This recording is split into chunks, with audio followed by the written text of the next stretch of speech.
Ladies and gentlemen, what is going on? It is your boy Jordan JC back again tonight on the ATS Report. And Lord have mercy, somebody please just somebody help me, please, man. Because while we're doing these recordings, breaking news literally from the Browns Pittsburgh Steelers game, Nick Chubb, who I picked in the first round for all three of my Yahoo fantasy leagues, has gotten injured. And it doesn't look like one of those injuries that you can just come back from in 2 or 3 weeks. It looks like a season ender.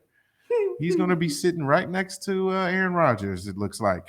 So on Twitter, it says Adam Schefter, Nick Chubb dislocated his left knee and tore his MCL, PCL, and LCL with cartilage damage on October 10, 2015. So that was 8 years ago versus Tennessee. He injured the same knee tonight versus Pittsburgh. Let's just be honest. We know what it is before the details come out about what it might actually be. The man probably tore his ACL. And I just happened to take a look at the video of this.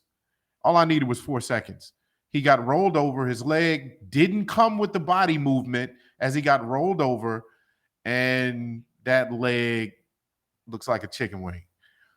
So if you're like me, and yeah. First of all, I got my boy P.Kidd in the back. I ain't even shout him out because I'm not even like in my right mindset. P.Kidd is in the back on the ones and twos. I got him with me on this, and it's bad, guys. I'm not really one to constantly look at gruesome injuries. I hate it.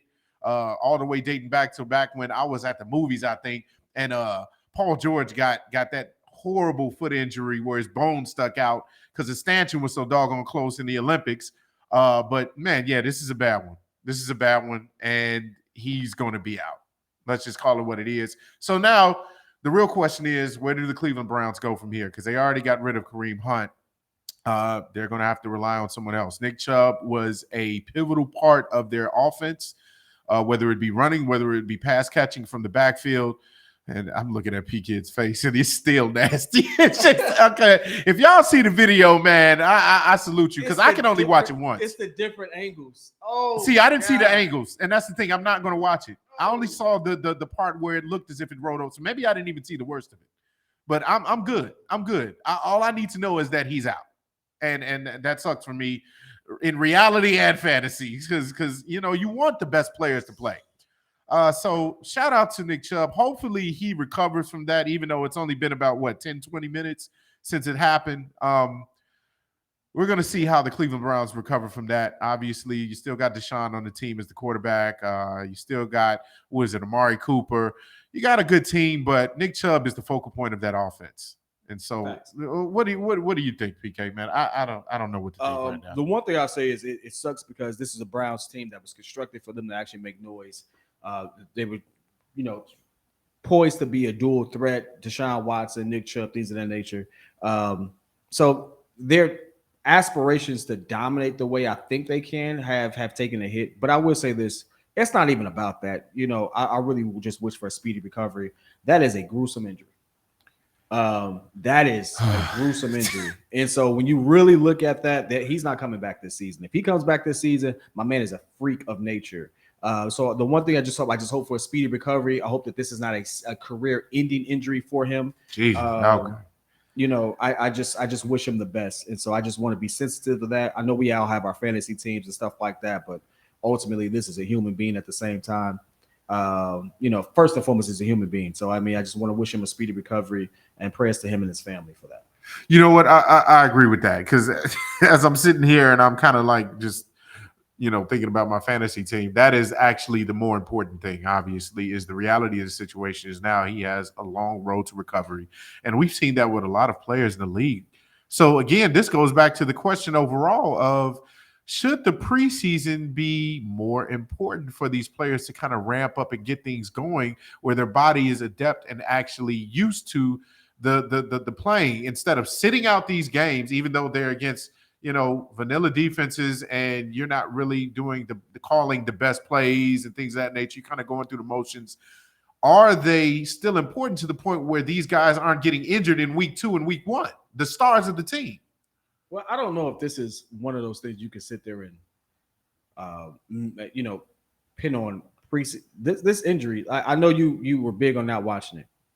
That could have happened at any moment. Yeah. That could have happened at any moment. So the reality of it is, the position he plays, the way you have bodies falling on each other all the time.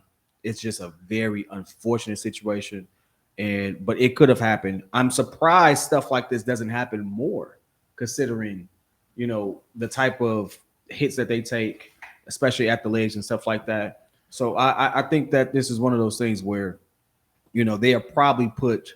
You can't even say they put more safety protocols in, because this is still a freak accident. Like, you don't see stuff like this all the time. Again, I'm surprised it didn't happen anymore because he's a running back and things of that nature.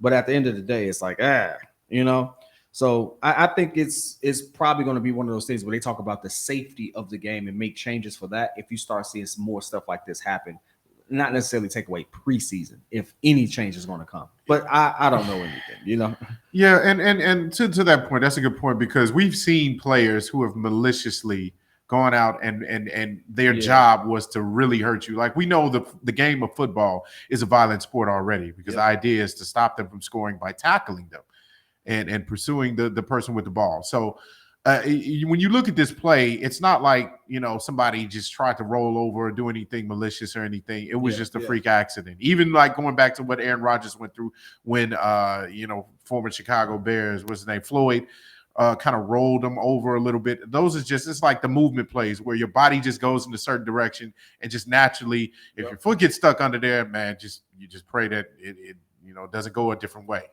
So for sure. Man, again, like P.Kidd say, man, I hope this guy recovers. Hopefully we get better news than what he went through in 2015, as Adam Schefter brought out. But it doesn't look good. I didn't even see the worst of the angle. So, and I'm not going to. I'm just going to go home and cry. So, but I will say this. Let me ask you this real quick before you get up out of here. Yeah. What do you think what impact this will have on the team overall? Do you see them taking, where did you even have the Browns, ranked? What do you think their record was going to be? What do you think they were going to do? And then how does this impact them? Well, I thought that they were going to actually be a playoff team, or at least on the fringes of the playoff team, because you got Deshaun Watson, who I think proved himself already. Mm-hmm. And now he's just trying to come back from all that the issues that he had off the field.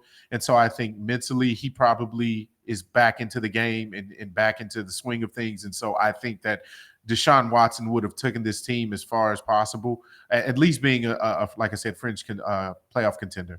And then with the weapons they have, Amari Cooper, like I mentioned, and a good defense, Myles Garrett, really good defense. So you pair all that together. I thought that they were going to be very, very good. But with now again their main guy going down, they're going to have to figure out a way to pick up the pieces. I'm not sure who the backup running back is. Jerome Ford. Okay. Well, guess how I know that. He ain't no Nick Chubb. So yeah, they're going to have to figure out a way to either to maximize the potential of these other guys, because this is a huge blow. So do I think that they'll make the playoffs now? No. I can't remember what division they're in, because my mind is just kind of gone right now. But it just depends, I guess, on their division as well, how strong the other teams are. Yeah. I don't see them making the playoffs now. So it's huge impact. Same as the Jets. Like, when you have an impactful player go down at the beginning of the season, it truly changes the direction of the team. Facts. And so now you just got to figure it out. But hey, we don't know. We'll see. We'll see how long once this comes out. Probably going to give you an update on what's going on with that, either through Twitter. But I need to do something to get my mind off of this now. So hopefully he is recovering, or is going to recover soon. And let me know what you guys think about this. Did you have him on your fantasy team as well? But we're going to get out of here. Shout out to my boy PK in the back supporting me. And till next time, this is the ATS Report.